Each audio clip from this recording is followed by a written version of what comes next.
Hello मेरे नमस्कार साथियों, मेरे यूट्यूब चैनल रीट वाला में आपका स्वागत है।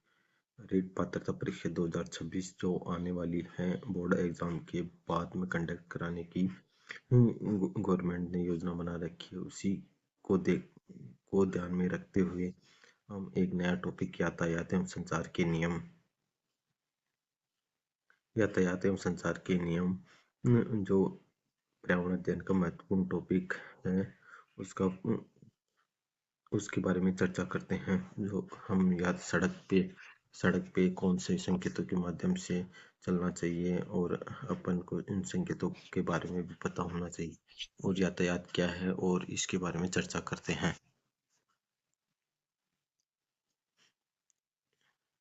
यातायात एवं संचार यातायात एवं संचार परिवहन क्या है?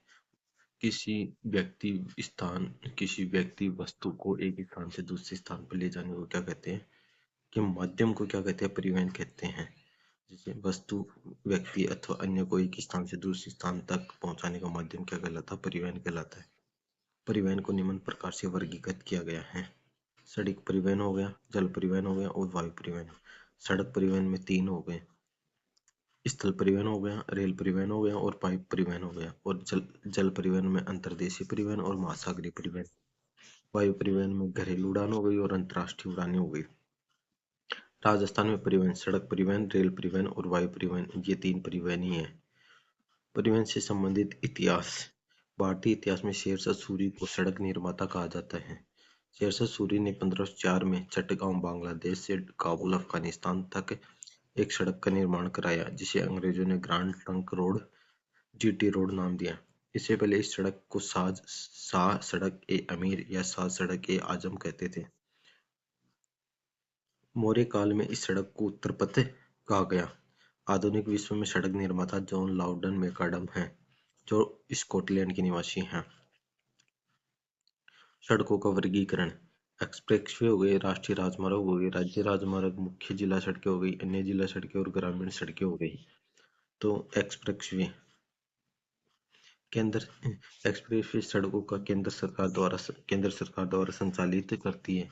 NHAI national highway authority of India भारतीय राष्ट्रीय राजमार्ग प्राधिकरण के द्वारा इनका रखरखाव किया जाता है।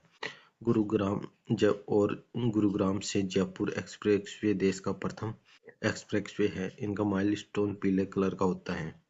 राष्ट्रीय राजमार्ग दो राज्यों की राजधानी, धार्मिक स्थल, आर्थिक सड़क आदि को जोड़ने वाले मार्ग को राष्ट्रीय राजमार्ग कहते हैं। इनका निर्माण व रखरखाव एनएचएआई द्वारा किया जाता है। भारत में राष्ट्रीय राजमार्ग 599 है और राजस्थान में गुजरने वाले नेशनल हाईवे 62 है। इनका माइलस्टोन भी पीले कलर का होता है। राज्य राजमार्ग जिला मुख्यालय या प्रमुख स्थानों से जोड़ने वाली सड़कें। RIDCOR road infrastructure development corporation of Rajasthan के द्वारा इनका निर्माण व रखरखाव किया जाता है। इनका माइलस्टोन ग्रीन कलर का होता है। मुख्य जिला सड़कें दो जिला मुख्यालय या जिले में महत्वपूर्ण स्थान को जोड़ती है। इनका निर्माण व रखरखाव जिला परिषद द्वारा किया जाता है। माइलस्टोन ब्लैक कलर का होता है। अन्य जिला सड़कें ये जिला मुख्यालय को तहसील अथवा अन्य महत्वपूर्ण स्थान से जोड़ती है। इनके निर्माण व रखरखाव का दायित्व जिला परिषद का होता है। इनका माइलस्टोन सफेद या नीले कलर का होता है। ग्रामीण सड़कें ग्राम पंचायत मुख्यालयों को आपस में जोड़ने वाली सड़कें। इनके निर्माण व रखरखाव का दायित्व ग्राम पंचायत का होता है। माइलस्टोन हल्का व लाल कलर का होता है। मुख्य पॉइंट वे राष्ट्रीय राजमार्ग जो पूर्व से पश्चिम जाते हैं उनका क्रमांक विषम होता है और वे राष्ट्रीय राजमार्ग जो उत्तर से दक्षिण जाते हैं उनका क्रमांक सम होता है। राज्य में सबसे अधिक सड़कों से जुड़े गांवों वाला जिला कौन सा है? गंगानगर। राज्य में न्यूनतम सड़कों से जुड़ा गांव वाला जिला कौन सा है? सिरोही है। राज्य में सबसे अधिक पंचायत मुख्यालयों से जुड़ा जिला बाड़मेर है। राज्य में सबसे कम जिला मुख्यालयों से जुड़ी सड़कों वाला जिला कोटा है। राज्य में सबसे प्रथम सरकारी बस सेवा का प्रारंभ टोंक से किया गया था 1952 में। 3 नवंबर 2015 से राज्य में लोक परिवहन बसों का संचालन प्रारंभ हुआ था। राज्य में ग्रामीण रोडवेज बस सेवा 14 दिसंबर 2012 से शुरुआत की गई थी। राजस्थान में एनएचएआई की परियोजना। स्वर्णिम चतुर्भुज कुल लंबाई है 5,846 किलोमीटर। राजस्थान में इसकी लंबाई 722 किलोमीटर। देश की 4 महानगरों को जोड़ती है। दिल्ली, मुंबई, चेन्नई, कोलकाता को जोड़ने की योजना है। राजस्थान में यह योजना अलवर से जयपुर, अजमेर, भीलवाड़ा, चित्तौड़, डूंगरपुर, उदयपुर, धौलपुर जिले शामिल हैं। इस परियोजना के 2 गलियारे हैं, पूर्व से पश्चिम गलियारा और एक उत्तर से दक्षिण गलियारा। पूर्व से पश्चिम गलियारा। इस गलियारे में राजस्थान के सिरोही, उदयपुर, चित्तौड़गढ़, बूंदी, कोटा, बारां से होते हुए 528 किलोमीटर लंबी सड़क गुजरती है। यह गलियारा पोरबंदर गुजरात से सिलचर असम तक जाता है। दूसरा उत्तर से दक्षिण गलियारा है। यह गगन श्रीनगर से कन्याकुमारी तक का राष्ट्रीय राजमार्ग है और राजस्थान में से लगभग 28 किलोमीटर लंबे मार्ग के रूप में गुजरता है। रेल परिवहन। भारत में पहली रेल 1853 में मुंबई से ठाणे के बीच चली थी। रेलों का राष्ट्रीयकरण 1951 में हुआ था। राजस्थान में प्रथम रेल 1874 बांदीकुई दौसा से आगरा फोर्ट तक चली थी। रेलवे का वर्गीकरण। पटरियों के मध्य की दूरी के आधार पर रेलवे का वर्गीकरण किया गया था। ब्रॉडगेज। दो पटरियों के मध्य की दूरी 1.67 मीटर हो वो इसमें राजस्थान का लगभग 89% भाग आता है। Meter gauge. दो पटरियों के मध्य की दूरी 1 मीटर हो, इसमें राजस्थान का लगभग 9% भाग आता है। और नैरो गेज। दो पटरियों के मध्य की दूरी 0.62 मीटर, इसमें राजस्थान का लगभग 2% भाग आता है। राजस्थान में नैरो गेज रेल मार्ग केवल धौलपुर में है। रेल परिवहन से संबंधित महत्वपूर्ण तथ्य। रेलवे भर्ती मंडल अजमेर में है। रेलवे प्रशिक्षण केंद्र उदयपुर में है और रेलवे परीक्षण केंद्र पंचभद्र बाड़मेर में है। रेलवे ट्रैक केंद्र नागौर में है और रेलवे मॉडल कक्ष उदयपुर में है। एशिया का सबसे बड़ा मीटर गेज क्षेत्र फुलेरा जयपुर में है और राज्य में महिला कर्मचारियों द्वारा संचालित रेलवे स्टेशन गांधीनगर जयपुर है। राज्य का एकमात्र जिला जो रेलवे विहीन है प्रतापगढ़, और रेलवे विहीन जिला मुख्यालय बांसवाड़ा, टोंक, करौली और सिरोही है। जयपुर मेट्रो। मेट्रो निर्माण का कार्य शिलान्यास फरवरी 2011 में हुआ था। जयपुर मेट्रो संचालन का उद्घाटन 3 जून 2015 को। जयपुर मेट्रो का प्रथम संचालन मानसरोवर से चांदपोल के मध्य हुआ था। इनके मध्य श्यामनगर मेट्रो स्टेशन महिला कर्मचारियों द्वारा संचालित। वर्तमान में जयपुर मेट्रो मानसरोवर से छोटी चौपड़ तक संचालित है। जयपुर प्रथम मेट्रो स्टेशन जहां अमृतपान कक्ष या मातृत्व कक्ष का निर्माण किया गया है। राजस्थान में रेल मार्गों का संचालन उत्तर पश्चिम रेलवे जोन तथा पश्चिम मध्य रेलवे जोन करता है। राजस्थान में उत्तर पश्चिम रेलवे जोन का मुख्यालय जयपुर में स्थित है। रेलवे मंडल जयपुर, अजमेर, जोधपुर, बीकानेर ये मंडल उत्तर पश्चिम रेलवे जोन के अंतर्गत आते हैं, जबकि कोटा मंडल पश्चिम मध्य रेलवे जोन के अंतर्गत आता है। NTES national train inquiry system. इस सेवा का प्रारंभ 2018 से निश्चित किया गया, किंतु पूर्णतः यह सेवा फरवरी 2019 से प्रारंभ की गई। इसके अंतर्गत रेल के आने व जाने की पूरी जानकारी सटीकता से प्राप्त होती है। Bullet train. यह योजना प्रस्तावित है। बुलेट ट्रेन भारत में दिल्ली से मुंबई तक चलेगी। पाइपलाइन परियोजना। जामनगर गुजरात से लोनी उत्तर प्रदेश पाइपलाइन। यह गेल कंपनी द्वारा संचालित पाइपलाइन है। GAIL gas authority of India limited. इस पाइपलाइन के द्वारा रसोई घर गैस की आपूर्ति की जाती है। राजस्थान में इस पाइपलाइन द्वारा जयपुर और अजमेर में गैस आपूर्ति की जा रही है। हजीरा गुजरात, बीजापुर MP व जगदीशपुर UP पाइपलाइन। यह गेल कंपनी की पाइपलाइन है जो प्राकृतिक गैस का परिवहन करती है। राजस्थान में अंताबारा में गैस विद्युत गृह, कोटा में चंबल फर्टिलाइजर तथा कोटा में सिमकोर ग्लास फैक्ट्री में इसके द्वारा प्राकृतिक गैस की आपूर्ति की जाती है। वायु परिवहन। 24 अगस्त 2007 को सार्वजनिक क्षेत्र की कंपनी एयर इंडिया तथा भारतीय विमान कंपनी का विलय हुआ। प्रमुख हवाई अड्डे। जयपुर सांगनेर हवाई अड्डा जयपुर में है। यह यहाँ से प्रथम उड़ान 2002 में भरी गई। 2006 में इसे अंतर्राष्ट्रीय एयरपोर्ट का दर्जा दिया गया। यह राज्य का प्रथम अंतर्राष्ट्रीय हवाई अड्डा है, भारत का 14वां। हाल ही में इसे संचालन के लिए अडानी ग्रुप को दिया गया है। महाराणा प्रताप हवाई अड्डा डबोक उदयपुर में है। यह प्रस्तावित हवाई अड्डा है। जोधपुर हवाई अड्डा जोधपुर में, कोटा हवाई अड्डा कोटा में, किशनगढ़ हवाई अड्डा किशनगढ़ अजमेर में है। इसे ग्रीनफील्ड हवाई अड्डा भी कहते हैं। जैसलमेर हवाई अड्डा जैसलमेर ये मूल रूप से सेना का हवाई अड्डा है। राजस्थान वायु परिवहन की शुरुआत 1929 में हुई थी। 1 अगस्त 1953 को वायु परिवहन का राष्ट्रीयकरण हुआ। महाराजा उमेश सिंह द्वारा जोधपुर में फ्लाइंग क्लब की स्थापना वर्ष 1929 में की गई थी। जल परिवहन।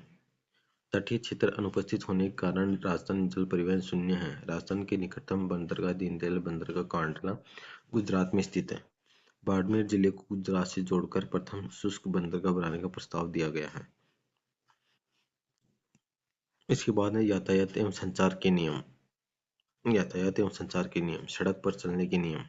सड़क पर सदैव बाईं ओर चलना चाहिए अथवा पदयात्रा के लिए अलग से बनाई गई पट्टियों पर चलना चाहिए। सड़क पार करते समय दाएं बाएं देखकर पार करें।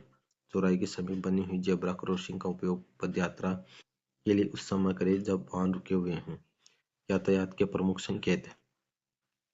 दोपहिया वाहन चलाते समय हेलमेट पहनना चाहिए। कार चलाते समय व कार में बैठे अन्य सभी सहयात्री सीट बेल्ट लगाएं। ट्रैफिक लाइट एवं सिग्नल का पालन करना चाहिए। संकेत। यातायात के संकेत।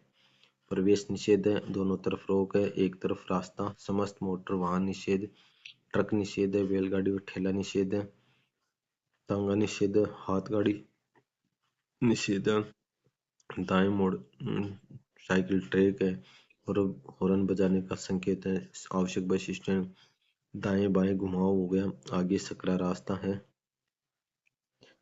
संकरा पुल हो गया। फिसलनी सड़क हो गई। साइकिल क्रॉसिंग, पैदल क्रॉसिंग, रुकावट है, मनुष्य कारियत है, साइकिल निषेध है, पैदल क्रॉसिंग, दाएं बाएं घूमने पर प्रतिबंध है, यू टर्न पर प्रतिबंध है, ओवरटेकिंग प्रतिबंध है, हॉर्न न बजाने का संकेत, पार्किंग नहीं की जा सकती, रुकने पर प्रतिबंध, गति सीमा, चौड़ाई सीमा, ऊंचाई लंबाई सीमा, भार सीमा हो गई, एक्सिल लोड सीमा, सिरा प्रतिबंध हो गया, बाएं अवश्य मुड़िए, पीछे मुड़िए, दाएं मुड़िए।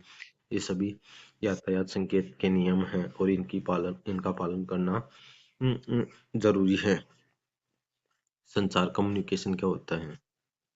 सूचनाओं को किसी विधि या तकनीक द्वारा एक स्थान से दूसरे स्थान तक भेजना सूचना पर संप्रेषण है। सूचना भेजने व प्राप्त करने के माध्यम अलग अलग रहे हैं। मानव दूत से लेकर मोबाइल फोन, इंटरनेट तक सूचनाओं के आदान प्रदान किए गए हैं। आधुनिकता के इस दौर में संचार तथा जनसंचार विभिन्न माध्यमों से होता है, जैसे टेलीफोन हो गया, इंटरनेट, फैक्स, समाचार पत्र, टीवी, रेडियो, मोबाइल इत्यादि। इंटरनेट के बढ़ते उपयोग के कारण भौगोलिक दूरियां भी कम हुई हैं तथा सांस्कृतिक व मानसिक रूप से भी हम एक दूसरे के नजदीक हुए हैं। संचार के कार्य।